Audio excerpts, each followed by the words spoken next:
अस्सलाम वालेकुम and welcome to food रास्पेन। आज फ्राई चैनल में हम बहुत ही टेस्टी सालन बना रहे हैं और इस सालन का नाम है भिंडी चिकन कढ़ाई। तो चलें हम अपनी भिंडी चिकन कढ़ाई को बनाना स्टार्ट करते हैं। तो एक पैन में आपने almost half cup mustard oil add कर देना है। ऑयल आप दूसरा कुकिंग ऑयल या कोई भी ऐड कर सकते हैं। फिर 1 टेबलस्पून आपने ज़ीरा ऐड करके इसको भूनना है।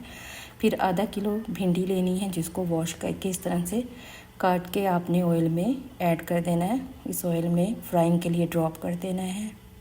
और भिंडी को व्यूवर्स आपने ज़्यादा नहीं डार्क ब्राउन फ्राई करना, आपने इसका कलर इस तरह का ग्रीन ग्रीन ही रखना है। और जब इस तरह का कलर हो जाए तो फिर आपने भिंडी को ऑयल में से निकाल लेना है। और बाकी का जो ऑयल है उसमें आप अपने बाकी इंग्रेडिएंट्स डालें। यहाँ पे मैंने 4 अदद टमाटर लिए हैं, छोटे साइज़ के थे, और 3 प्याज हैं, और 4 से 5 ग्रीन चिलीज़ हैं, और साथ में अदरक लहसुन का पेस्ट है। इस ऑयल में इस तरह से ड्रॉप कर दें और प्याज भी ड्रॉप कर दें और इनको थोड़ा सा भूनना है। फिर आपने अपने ड्राई स्पाइसेस लेने हैं जिसमें हल्दी पाउडर है, कोरिएंडर पाउडर है, और ब्लैक पेपर पाउडर है, गरम मसाला पाउडर है, रेड चिली पाउडर है, नमक है, और साथ में 1 चम्मच जो है वो अचार मसाला पाउडर है, और साथ में 2 सिनेमन स्टिक है, और 1 ये गरम इलायची है। इस सारे ड्राई स्पाइसेस को भी आपने इसमें ऐड कर देना है। और जब इसको प्रॉपरली भून लें तो फिर आपने टमाटर और ग्रीन चिलीज़ डाल देनी है। फिर आपने आधा किलो चिकन को वॉश करके इसके अंदर ऐड कर देना है। और जो स्पाइसेस हैं वो अपने टेस्ट के मुताबिक आप कम और ज़्यादा भी रख सकते हैं, इट्स अप टू यू। और फिर इसको भूनना है। भूनने के बाद आपने इसको लिड लगा देना है ताकि गोश्त जो पानी छोड़ेगा उसी में ही ये पक जाए।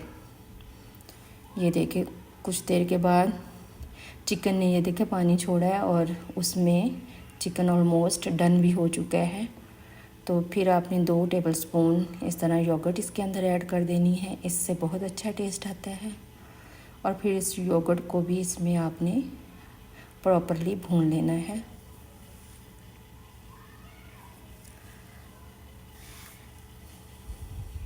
इस तरह से अच्छी तरह से इसकी आपने भुनाई करनी है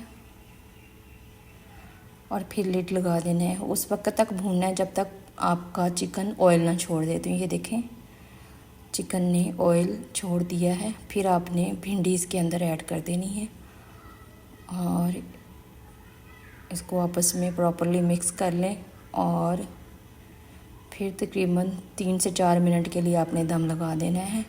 और 3-4 मिनट के बाद ये देखें माशाल्लाह भिंडी की लुक देखें कितनी खिली खिली और कितनी अट्रैक्टिव है इस चिकन के साथ। तो ये आपकी भिंडी चिकन कढ़ाई रेडी है फॉर सर्विंग। तो आप कोई भी प्लेट लें, कोई भी डिश लें, इसमें डिश आउट करें, फिर आप अपनी मर्ज़ी से इसको गार्निश करें और प्रेजेंट करें, खुद खाएं। होपफुली आज की रेसिपी अच्छी लगी होगी तो आप मेरे तरीके से भिंडी चिकन को बनाएं और ये बहुत ही टेस्टी बनती है। और मुझे उम्मीद है कि आज की रेसिपी आपको अच्छी लगी होगी। अगर अच्छी लगी है तो प्लीज़ इसको लाइक शेयर सब्सक्राइब ज़रूर करें। Thank you so much. अल्लाह हाफिज़।